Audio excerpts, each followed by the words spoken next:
بسم اللہ الرحمن الرحیم۔ دی مسلم پوسٹ کے معزز سامعین و ناظرین السلام علیکم۔ خلق عظیم کی تیسری قسط میں باعث زمان آپ کی خدمت میں حاضر ہے۔ سابقہ ایک ساتھ میں ہم نے نبی کریم صلی اللہ علیہ وسلم کے خلق عظیم کو جانا، تو اسی کڑی کو آگے بڑھاتے ہیں۔ آپ صلی اللہ علیہ وسلم کے چند ارشادات ملاحظہ ہوں۔ آپ نے فرمایا کہ کامل انسان اور کامل ایمان اس مومن کا ہے کہ جس کا اخلاق اچھا ہے۔ اعمال کے ترازو میں حسن اخلاق سے بھاری کوئی نیکی نہیں ہے۔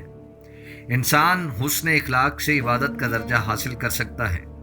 تم میں سب سے اچھا وہ ہے کہ جس کے اخلاق اچھے ہیں۔ حضور اقدس سے ایک مرتبہ سوال کیا گیا کہ کون سی نیکی بہتر ہے؟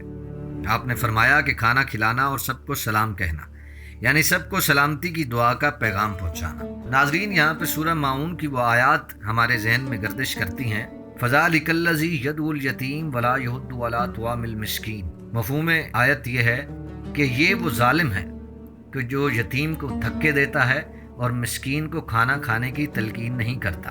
حضرت ابو ذر غفاری نے ایک مرتبہ اپنے کسی غلام کو برا بھلا کہا۔ حضور اکرم نے سن لیا، فرمایا ابو ذر، ابھی تم میں جہالت باقی ہے۔ غلام تمہارے بھائی ہیں، اللہ نے انہیں تمہارے ماتحت کیا ہے۔ جس کا بھائی ماتحت ہو اسے چاہیے کہ بھائی کو ویسا ہی کھانا کھلائے جیسا کہ خود کھائے، ویسا ہی پہنائے جیسا آپ پہنے۔ بھائی سے ایسا کام نہ لے جو اس سے نہ ہو سکے۔ کوئی سخت کام ہو تو اس کی مدد کرے۔ حضور کے اخلاق عالی میں حسن سلوک کو بڑی اہمیت حاصل ہے۔ آپ نے ایک مرتبہ فرمایا، قسم ہے وہ ایمان نہیں لایا، خدا کی قسم وہ ایمان نہیں لایا، خدا کی قسم وہ ایمان نہیں لایا۔ صحابہ نے عرض کیا، یا رسول اللہ، وہ کون ہے جو ایمان نہیں لایا؟ آپ نے فرمایا کہ جس کا پڑوسی اس کے شر سے محفوظ نہیں۔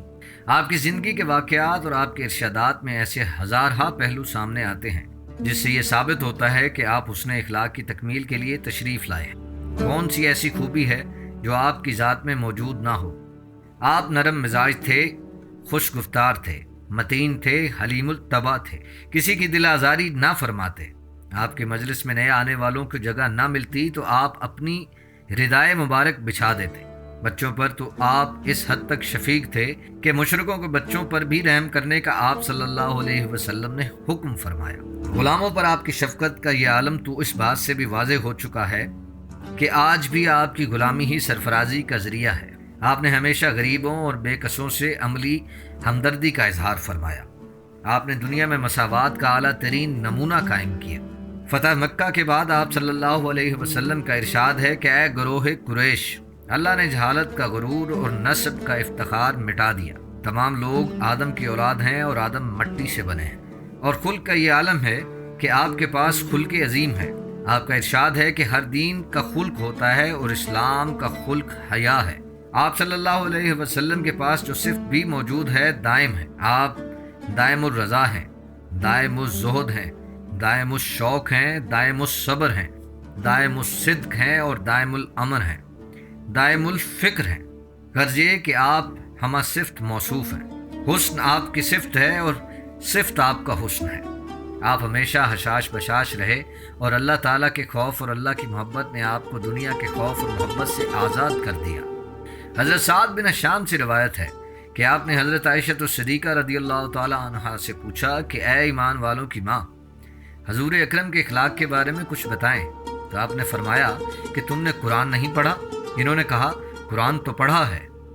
حضرت عائشہ نے فرمایا کہ حضور اکرم کا خلق قرآن تھا، یعنی آپ صلی اللہ علیہ وسلم قرآن مجسم تھے۔ آپ کا اخلاق ہی منشائے قرآن کے عین مطابق ہے۔ قرآن کو پڑھیں تو ایسا محسوس ہوتا ہے کہ قرآن جس اخلاق کی تعلیم دے رہا ہے وہ حضور ہی کا تو اخلاق ہے، اور حضور کی زندگی اور آپ کے اخلاق کو دیکھے تو یوں نظر آتا ہے کہ آپ کا اخلاق قرآن ہی کا اخلاق ہے۔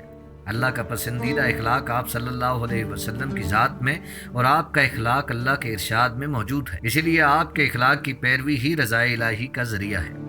اخلاقیات کے تمام مکاتب فکر اس بات پر متفق ہیں کہ رحم اخلاق کی اعلیٰ صفت ہے، اور حضور صلی اللہ علیہ وسلم کی ذات مبارکہ میں رحم اور رحمت کا یہ عالم ہے کہ آپ کے بارے میں ارشاد ہے، وَمَا أَرْسَلْنَاكَ إِلَّا رَحْمَةً لِّلْعَالَمِينَ، کہ آپ تمام مخلوق کے لیے رحمت مجسم بنا کر بھیجے گئے ہیں۔ اپنا، بیگانہ، مومن، کافر، چرند پرند، ذی جان، بے جان، مرئی یا غیر مرئی، کوئی مخلوق ہو، آپ کی رحمت کا سایہ سب کے لیے ہے، اور ہمیشہ کے لیے ہے۔ آپ صلی اللہ علیہ وسلم کو جب بھی کسی نے کفار پر لعنت بھیجنے کے لیے کہا تو آپ نے ہمیشہ یہی فرمایا کہ میں لعنت کے لیے نہیں، رحمت کے لیے بھیجا گیا ہوں۔ روایت ہے کہ حضور کی خدمت میں ایک شخص حاضر ہوا، آپ کے روب و جمال سے کانپنے لگا۔ آپ نے فرمایا اپنے آپ کو سنبھال، میں کوئی بادشاہ نہیں، میں تو قریشی ماں کا بیٹا ہوں جو سوکھا گوشت کھایا کرتی تھی۔ یہ وہ باتیں ہیں کہ جن سے ہم اپنی زندگی کو منور کر سکتے ہیں۔ یہ وہ اعمال ہیں جو نبی کریم صلی اللہ علیہ وسلم کی زندگی سے ہم سیکھ سکتے ہیں اور انہیں اپنی زندگی کا حصہ بنا سکتے ہیں۔ میں امید کرتا ہوں کہ آپ کو ویڈیو اچھی لگی۔ خلق عظیم کی آخری قسط تک کے لیے اپنے میزبان باسط زمان کو اجازت دیجیے۔ اللہ نگہبان۔